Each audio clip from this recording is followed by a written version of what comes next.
Good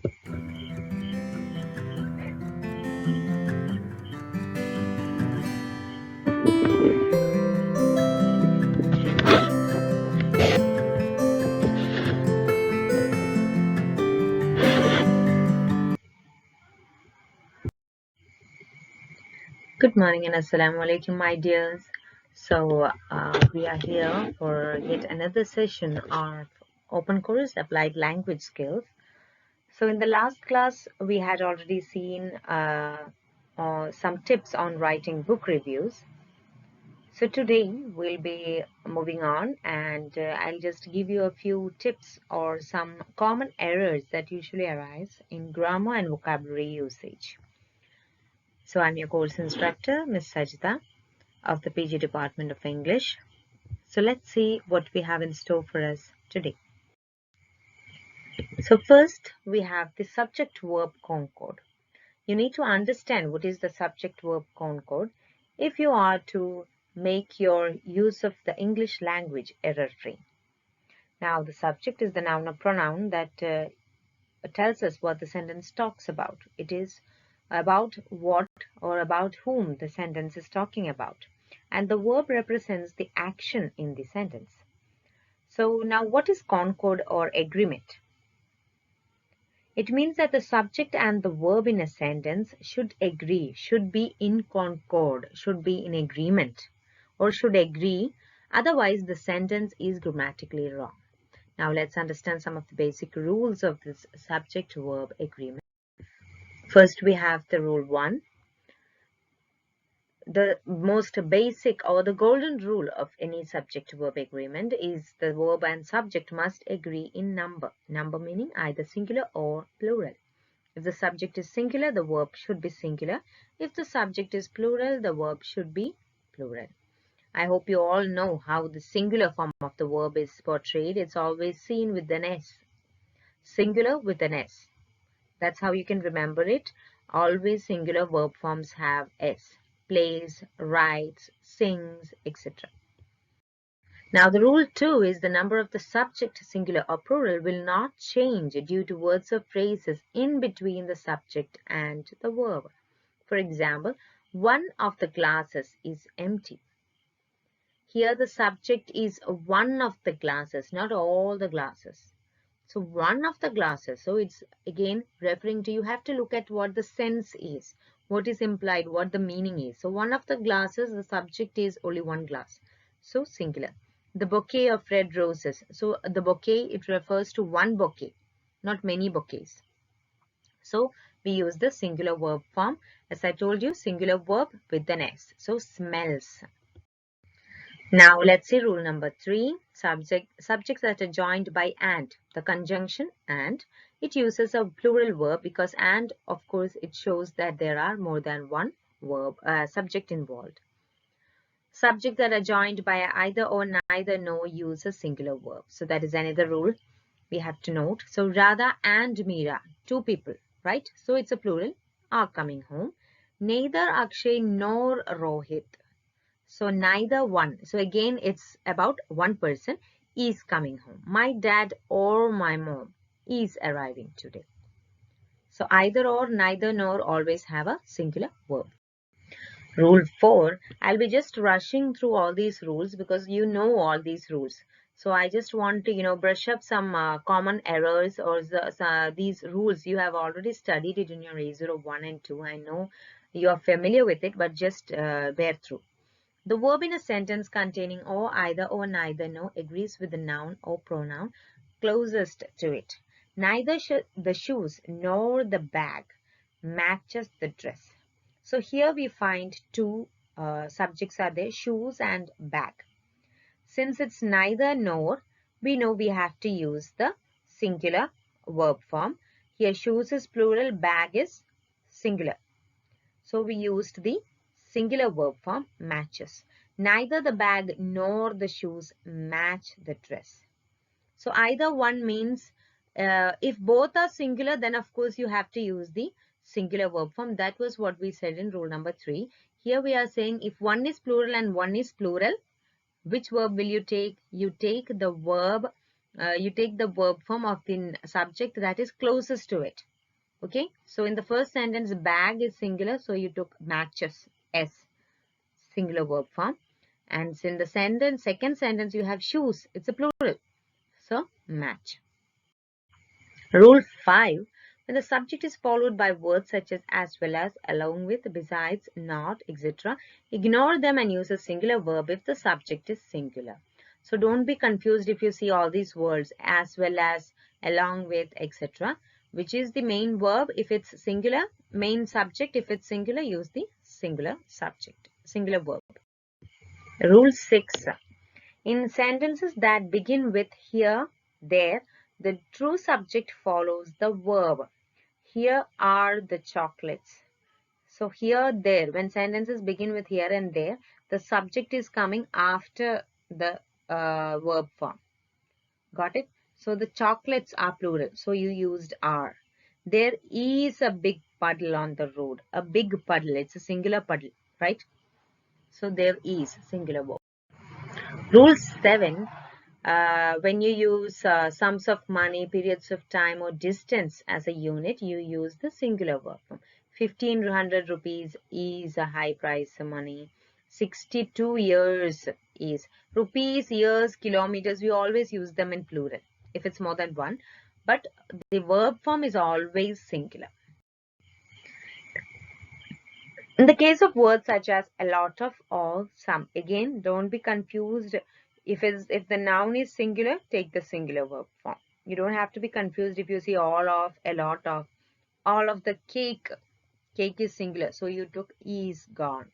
All of the cakes, plural, so you took the plural verb form. A lot of the cake is gone. A lot of cakes are gone. So that is another rule. Now, rule 9, in case of collective nouns, you have to look at the sense that is conveyed. It could be either singular or plural. Both are correct. Most of my family is here, depending on what you are trying to convey. Whether you want to say, if you are thinking of my family as a group, then most of my family is here. But if you want to refer to each and every individual, most of my family are here. So grammatically, is and are both are correct. Nouns such as mathematics, civics, news, even though we see them as a plural form, we use the singular verb form. Mathematics is very difficult. News is very saddening. Now, this is the last rule, I think. In sentences that expresses a wish, request, or contrary to fact, the word were is used instead of was. I wish my sister were here. So I is singular, my sister is singular, but still when you are expressing a wish, you use were. I wish my sister were here. Aditya requested that she raise her glass. So here it's a request. Requested that she is singular. But still we used raise her glass instead of raises, the singular verb form. Now this is another one extra rule that you have to keep in mind. It's called the bacon and eggs rule. That is when you have two nouns that are used often together, we think of them as a singular idea. So we use the singular verb form. Like bacon and eggs was served at brunch. Macaroni and cheese is delicious. Bread and jam is my favorite combination. Alfam and coleslaw is a beautiful combo. See, so these are some of the things that go always together. We always think of them together, so they are taken as a singular idea. Now this will be your assignment question. Take a screenshot and do the assignment as soon as you complete watching the video. And we'll be, what can we say, discussing it in our Google Meet. And you can also post the answer as your assignment. Okay. Just give me the answers. So these are the questions. Now the apostrophe. Some basic rules about using apostrophes. You might know this, but still compare the following phrases. So some apostrophe uses are given. The girls are at home. The girls' home. The girls' home. So what is the difference between the three sentences? The first one, simply plural, the girls. The girls are at home. Okay. So the girls are at home. Now the second sentence, the girl's home. Girl apostrophe S shows possessiveness, right? So the girl's home. ആ പെൺകുട്ടിയുടെ വീട്. The girl's home. Okay. Now in the next third one is girls apostrophe home. That refers to girls as plural. പെൺകുട്ടികള്. And to show the possession of the plural girls,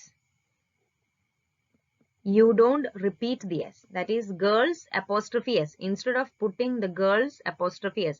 പെൺകുട്ടികളുടെ വീട്. Got the idea? So instead of using the plural, a possessive of the plural, if it's ending in S especially, you don't repeat the S. You just put an apostrophe at the end. The girls apostrophe home. It means പെൺകുട്ടികളുടെ വീട്. അതിന്റെ തൊട്ട് മുന്നത്തെ second sentence, it was പെൺകുട്ടിയുടെ വീട്. The meaning is changed dramatically based on where the apostrophe is placed. Chairs, more than one chair. Boys, more than one boy. Plural ആണ്. Suitcases, more than one suitcase. Next, this side you can see the apostrophe with an S is added to show possession. The girls apostrophe home. Similarly, the student apostrophe notebook. Likewise, an apostrophe is added after plural word to show possession of that plural noun. Okay. So girls apostrophe home. പെൺകുട്ടികളുടെ വീട്. The students apostrophe notebook. It shows കുട്ടികളുടെ നോട്ട്ബുക്കുകൾ. Okay. കുട്ടികളുടെ notebook. Students apostrophe notebook. It shows. So when you see sentences like this, place an invisible S after the apostrophe. So you get the meaning. You don't confuse the meaning. If the S is not given, place an invisible S in your mind. So students apostrophe S. It shows കുട്ടികളുടെ. Okay. So that is all. Now we're moving on to some common vocabulary errors that you encounter. About and approximately, almost the same meaning, but about is what we use in common language. Like when we speak to each other, we say, my house is about 2 kilometers from her home. So about, somewhere. But if you want to say it with some technical precision or with you want to be very specific, approximately 1.52 kilometers from her house. So that is how you use approximately instead of about. So my house is about 2 kilometers from Sheena's house. Or you can say my house is approximately 2.52 kilometers from her house. Okay.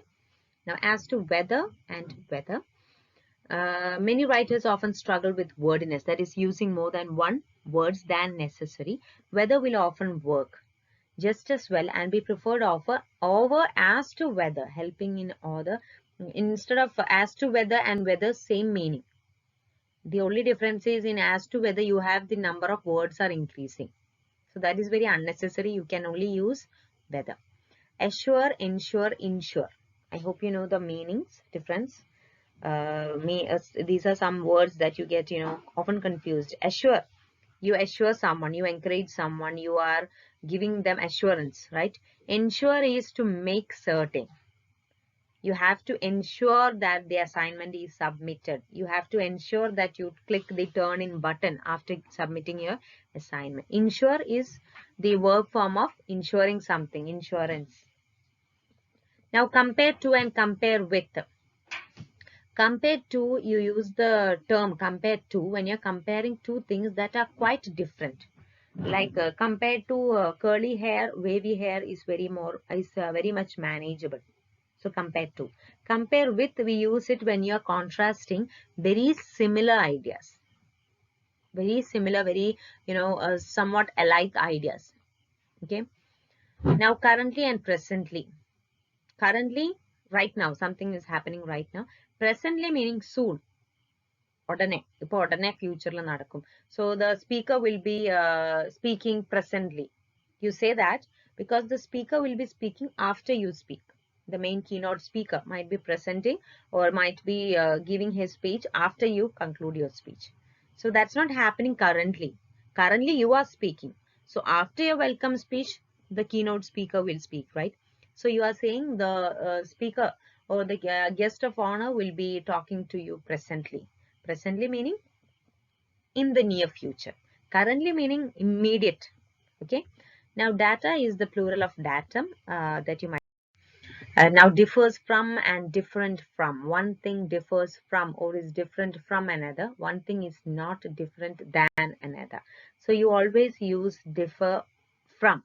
You don't use different from. Differ from, not different from. Okay. Uh, Due to the fact that this wordy phrase can simply be replaced with becomes. So that is another one wordy thing you can avoid. Effect and effect. Effect is a result, effect influence. Farther and further. Farther means distance, like far, farther. So it is implying distance. Further meaning more, it is it speaks of something more relating to time or quantity. Irregardless, it is actually not a word. Regardless is the word. Irregardless is not the word. It's regardless. Already negated. Regard, regardless.